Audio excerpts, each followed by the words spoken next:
Welcome back. I'm Dr. Carl Goldkamp, and we're going to talk about stress tonight and how it makes you younger. First, we got to go into a few details before we can start to build it back up, okay? All right, so how not to die from a life of crushing chronic stress? That's kind of the American question right now. I mean, we are so stress-driven, especially during these last 2 years of COVID. It's like, how not to just let it build up and pop you and have a stroke or have something else or get really depressed or get addicted or so on. This is what we're going to talk about, something that's immediately useful for nearly every household in the United States today. 5 ways to use stress to slow down aging, to reset the clock, reset your immune system, reset your hormone system, reset your perspective. I kid you not. Okay, first of all, how is it we can possibly redo this? This is where stress has led us. Yes, there is a point of a little stress is good, but we have been so overwhelmed as a culture. I can speak from this personally, from my own personal experience, that led us into severe sickness. So it's a real thing. This isn't an abstraction. It's something that you need to identify in your own life. Some people, it's more conspicuous, probably because it's gone so far. But how do we reverse course? What can we do to go from such a deficit, from being so beat up by the pressures of day to day, to something that's actually beneficial and still be using stress? You know, it's not just doing less of what is killing you, which is a lot of things. There's a little more thoughtful involvement in how we're using this. What does this look like? Imagine being vibrantly healthy and youthful. Isn't that everybody's picture? But all the way to old age. I kid you not. This is not some gimmick. It's the concept of what they call Hormesis and anti-fragility. It is the key to longevity and anti-aging. I'm going to show you how bit by bit. This is a concept that is both valid, been proven, and really been used for, I guess it goes back for a good part of the last 5,000 years. Oh yeah, you think I just exaggerated, don't you? I didn't. Okay, here's what it is. So what it is, it's basically a little response is a good thing. If you remember from a former video, we talked about Nietzsche saying what doesn't kill you makes you stronger. This isn't exactly that. This is saying a little piece is going to stimulate you to be richer, smarter, stronger, healthier. So it's a biological response to low exposures. Specific acute stress in this particular situation is generally favorable. So a little stress, big benefit. You keep on maintaining that stress and you'll go back to where you were. So a low dose of a chemical agent may trigger from an organism the opposite response to a high dose. It has to do with stress. It has to do with toxins. That's why when you think of certain medicines that they are in such small doses, given a big dose, it's toxic. Or you take something that's toxic and you really get to kind of a homeopathic dilution of it, it shows to be a benefit. How to use stress to change your health, to slow down your rate of aging. This is what we're going to talk about. High intensity training. Various forms, slow, high-intensity, weight resistance training, deep into that. Fasting, deep into that. Sauna, cold immersions, micro-stress, and by this I mean contrast hydrotherapy. There are schools of thought, especially in Europe, that has to do with hydrotherapy, contrast hydrotherapy, specifically about regulating your hormonal system. We'll get into the details. So how can any of these possibly do this? They obviously share certain things in common, but the data is fascinating. It's not just a whimsical sort of overlapping, hey, did you try this? Hey, did you? No, not at all. We'll go deep. All right, stress should be actually considered a required nutrient. Pick your favorite vitamin. Let's say it's vitamin D. Well, if you don't have enough, you're deficient and you're going to have a lot of problems. If you start to increase the amount that you have better health and so on and so forth, whether it's from the sun or a supplement or from fish liver oils or fish livers. And if you go too far, you absolutely will have calcium problems in serum, you'll engender heart problems, et cetera, et cetera. So there is a point in which you need X amount, you don't need 4 times that, and a little bit of that, depending on how powerful that element is, could be just right as well. So anyway, its frequency, its dosage, and form can transform your entire metabolism when used appropriately or become a lethal toxin. I've showed you examples in our own life, but in others, how it leads to cancer, to brain tumors, to intestinal ill health, etc. So this is depending on how you use it. Let's be smart. So your ability to think clearly changes with stress. An unstressed mind is one that really can think of a lot of different ideas. Think of creative writing. Think of working at whatever your project is. You bring in all these thoughts. Think of planning, whether it's planning to go on vacation or planning the work for your day or an outline for a project. That takes really accessing different parts of your mind. But when you're stressed, there's one thought: get the heck out of there to save your life. Get the heck out of there to save your life, or to get that substance you're driven to have to save your life. It's still the same interpretation. Or to do that thing that your body feels impelled to do, but it's really saying to save your life. So there is no creative thinking. It's just the opposite. You have this one thing, do or die. So let's change that now. Let's induce short periods of focused stress to create a life of long periods of unstressed enjoyment of living. I'm going to say that again. Induce short periods of focused stress to create a life of long periods of unstressed enjoyment of living. So we're switching this around. We are actually going to voluntarily go into a stressful situation in which we can only think of one thing. Only think of one thing. We're so focused, can only think of one thing. It's not because we've trained ourselves to think of one thing, but we can only think of one thing because it's that strong. So the thinking mode is, this is an emergency, save your life. Auga, ooga, ooga. Our alarms go off.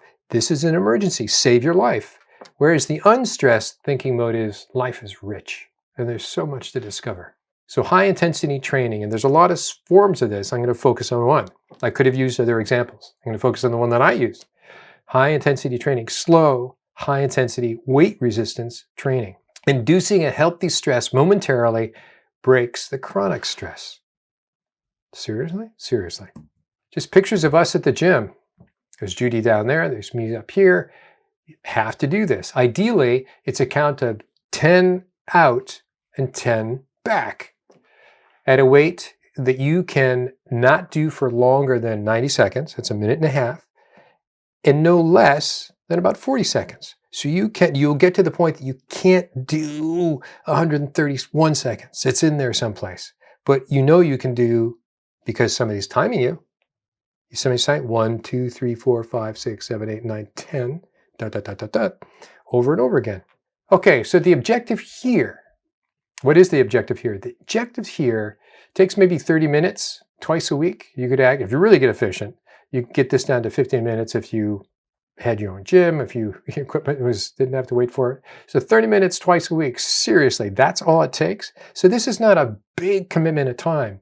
This is a commitment to go through a period of self-induced stress. How do we know it's stress? Well, this is a CGM, continual glucose monitor that I'm wearing specifically to see my glucose rise. Because when I stress myself to the point of inducing cortisol and all the stress hormones, put myself in that situation of, this is an emergency, save your life. This is an emergency, save your life. This is serious stress. It's not like la-di-da, la-di-da. You actually get a fearful kind of tremor. You get used to that sort of uncomfortable spot, but that's what it is.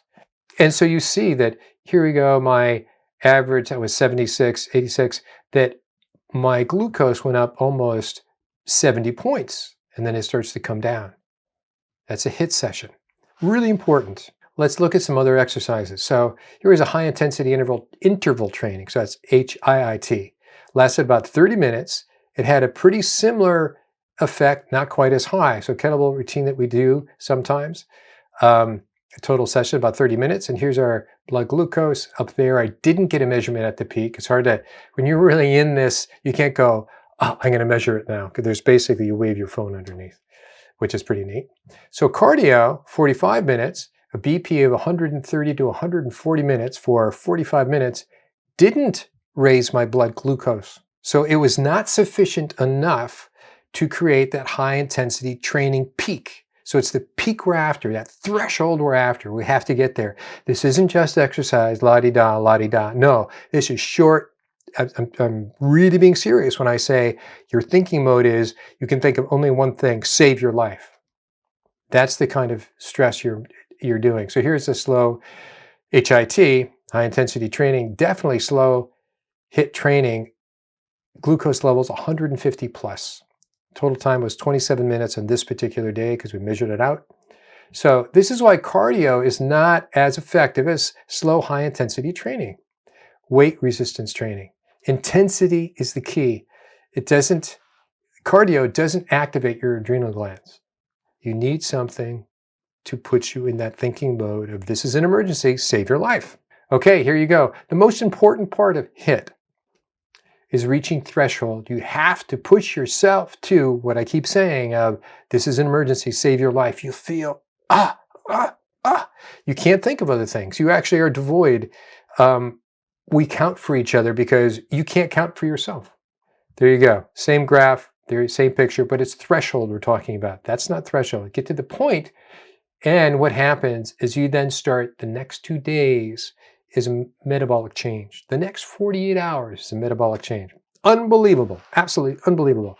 So the first most important point is obviously reaching threshold. The second most important part of HIIT is just resting for the next 48 hours. I mean, you can go play tennis and do other things, but no, you're not going to go through another high-intensity training episode. Sit back and enjoy life. Catch a sunrise. This is off our dock. So enjoy the other parts. That's what it's supposed to be. But you're letting yourself recuperate. You're letting yourself reset. You're letting yourself restore.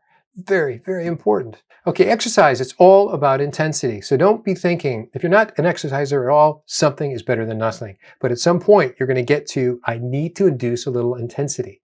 And your intensity is different than my intensity. Maybe I can lift half of what you can lift, or vice versa.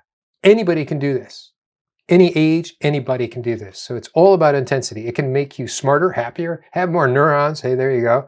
Depending on the dose, the intensity of the training program.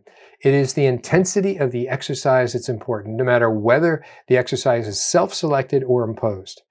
And this is from research on hermetic perspective of the exercise.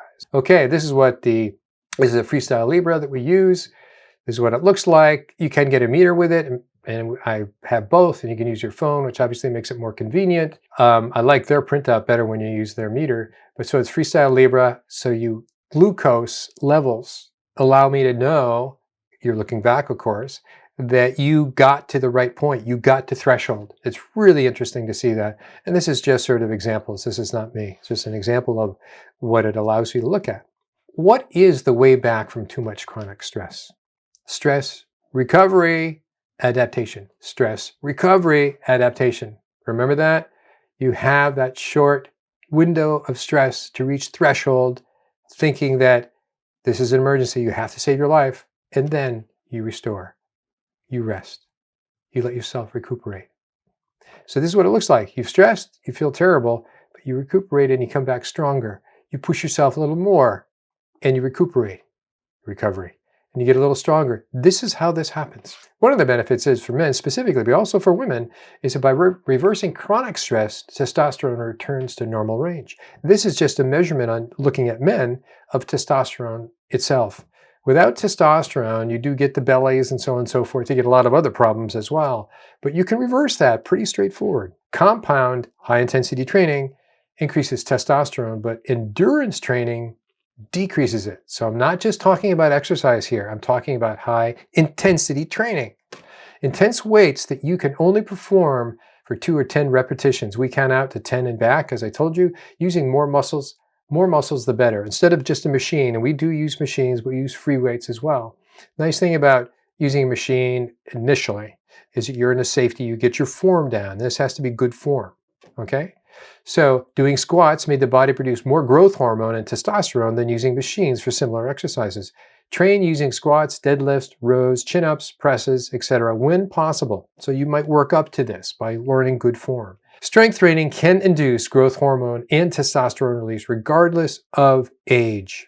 Repetitive, high volume sweat sessions, meaning people who do like 3 sets of 10, so on and so forth, they actually lower testosterone. Testosterone levels of weightlifters compared to a control group of road cyclists, endurance athletes.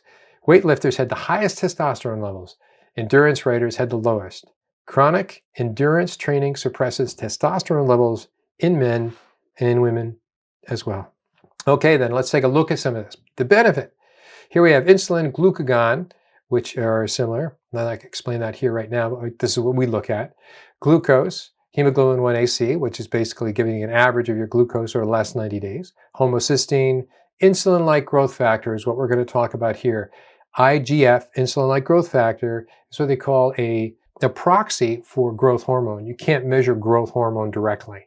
There's others proxies, things you use, and this is the closest we get to it. So IGF, we measure IGF, and we'll see that we're just looking through, here's a young kid of 16, a male 16. You can see how high that is. He's pretty high in the range. He's the highest here. But you see others, here's a male 56, he's 86, very low. Most of these people saw me for weight loss, and we had to look at the bigger picture. So we have 86, he's heavy, and that 80 is 80 pounds to lose. Here's another person, a male 46, has 110 pounds to lose. Here's another one. This is an older woman, female 77, really not much weight to lose, but we worked on getting her IGF, her growth hormone up.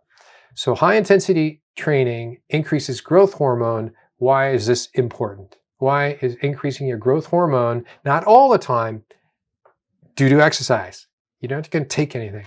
Why is this so important? It builds bone strength. Most women, as they get older, think of osteopenia and osteoporosis. This reverses that. Builds muscle. That's important to not falling down in the very least. Burns fat. Muscle is the heart of your metabolism, by the way. Burns fat. Blood sugar control, stimulates your immune function, supports thyroid, T3, T4, vitality, goes without saying, better sleep, and better cognition. Okay, human growth hormone, HGH, also is known as the fitness hormone, the anti-aging hormone, a true fountain of youth. It really is. And in our culture, we tend to give up making it ourselves. I mean making it ourselves way early. We stop pretty much in the 30s and 40s, and we're really a lot more deficient for growth hormone decades earlier than our predecessors, if we're ever. Acute stress versus chronic stress. Acute stress increases human growth hormone. This is in those 48 hours of resting, by the way. The functions of growth hormones increases cell growth, cell reproduction, regeneration, retains calcium in the bones, anti-aging, improves cognition, fat burning, reduces the rate of telomere shortening. So when you get older, your chromosomes actually get short. And so this slows down the shortening of your telomeres. Okay, chronic stress decreases human growth hormone. The signs of decreased hormones are you can't sleep very well, insomnia. You have elevated glucose levels because your cortisol is up all the time and it's hitting on your liver to produce more glucose. Stress, remember, stress and chronic stress, it's the same message of this is an emergency, save your life. Acute stress is it's over quickly. Yeah, it was the same message, but it's over quickly. Chronic stress is that message never stops. All right, age-related decline in muscle mass and the protective effects of lifelong exercise, specifically HIT. Here's a 40-year-old athlete. Here's a 70-year-old athlete. If we were just to look at these two cross-sections of your femur, this is through MRI, of course, that you go, I think the 70-year-old athlete has much more muscle mass than younger and less fat. Subcutaneous fat. Now look at a 74-year-old sedentary person who doesn't work out. This is all fat, that's muscle, huge difference. Metabolically, huge difference. What increases growth hormone? Fasting, intermittent fasting, hypoglycemia, low blood sugar, arginine, B3, vitamin B3, exercise. Okay, this is a great study back in 1988. And what it says, fasting enhances growth hormone secretions, amplifies a complex rhythm of growth hormone secretion in men. I'll give you the punchlines, but fasting, long fasting, meaning 5 days in this case, not required to obtain a benefit. So when people go, I have to fast, how long do I have to fast? You can get these benefits in 3 days. You can even get the benefits, as we said, in intermittent fasting. But 3 days to 5 days, every so often, is not a bad idea. But I just wanted to show you, here we go. We have 6 people, 1, 2, 3, 4, 5, 6. We have the control day, which is the day before they started. And it says, what does an ordinary day look like? There's your growth hormone right there. These are just your measurement hash marks. And so this is day 1, this is day 5. So you can see how your growth hormone increased. And there was 2 that on day 5 was a lot higher. So here it was day 5 was a lot higher, higher, and 2, day 5 was lower. But let's tell you what the average was. Human growth hormone increases with fasting day 1 versus day 5. Here's the average of all of those. You can see it's a lot higher or day 5. It doesn't mean at day 7 it gets higher. Actually, it starts to trail down. Different nutrients have different effects on growth hormone release. That is, for example, glucose and fatty acids. We're talking about macros now, not real sophisticated, not really complicated. Glucose and fatty acids suppresses growth hormone. So where do you get glucose and fatty acid? That's a standard American diet. That's processed foods. High fat, high carbs, suppresses growth hormones. Eating, you might say, suppresses, but specifically eating high fat and carbohydrates suppresses growth hormone release, while at the same time, certain amino acids stimulate the secretion. That speaks to a protein-sparing modified fast for those who know me. Okay, holy cow. Day 1 of fasting. Here we go. Just skyrocketed. Day 1, this is the average. Just up there. And here's the fed rate. Here's the fed state down here. So they compared fed state versus day of fasting. Look at the difference. So fasting for 24 hours. Fasting for 24 hours increased men's growth hormone by 2,000%. In women, 1,300%. Huge. I don't know why there's a difference between men and women. All right, so here's some examples, a little more complicated. Now we're doing that hormone panel. Here's a woman, 58, business executive. The issue here wasn't so much it was fat, but she was just pooping out. What happened? Where is she? She's taking melatonin to at least get some sleep because she can't sleep. She's trying to muscle her symptoms down because her cortisol has been high for so long, she just can't sleep. So this is artificially induced high melatonin because she's taking it. Her DHEA is done. This is the precursor for growth hormones. Her cortisol is still pretty high. She's making a lot of cortisol, right? Here's her free cortisol. She's always on. Remember the pregnenolone steal we talked about the last video? The choices are when you're getting this chronic stress, which is an emergency, you have to save your life, it goes to cortisol. You do the things that are going to save your life. Making growth hormone is not about saving your life. That's long-term a good thing, but your body's responding to that. Okay, what else? Which stage? She's in the stage of resistance, the middle. She's right here in the middle. What are the common symptoms? Sleep issues due to high cortisol. Some people stay in this phase for a lifetime, while others deteriorate. They can't do it. They just start falling apart. That's where their immune system really starts to collapse. That's where autoimmune disorders start. That's where even cancer can start. So it starts with the pregnenolone steal. Cortisol is made at the expense of growth hormone, precursor DHEA. Cortisol is elevated, DH is low, epinephrine may increase. Okay, let's look at this. Here's a 58-year-old man, worked the same company for 30 years. What was his issues? He's in a late exhaustion stage. Issues are losing his drive, he's getting weight gain, dopamine is low, he's not getting any fun in life, norepinephrine was low, just doesn't have the energy. So what's his issues? Here's his low DHEA, his testosterone is pretty low. Here's his age group over here. So he's 58, he should be around at least over 40, he's 36. He's below the range for his age. His other androgens are very low. Let's look over here. He can't make enough cortisol. This is salivary, so it's in the tissue. He is just pooped, doesn't have enough cortisol really to make it through. His body's really trying to pump it out. All right, next up, we're going to talk about hot and cold to reset your hormones and your immune system. Talk to you then. Hi, this is Dr. Goldkamp. I just wanted to ask you if this is something you're interested in, going granular in terms of understanding lab analysis, nutrient deficiencies on various conditions, genomic polymorphisms, how they interplay. It's really all called precision nutrition, by the way, and I didn't coin that. But if that's something you're interested in, then you might well be interested in this video above. Take care.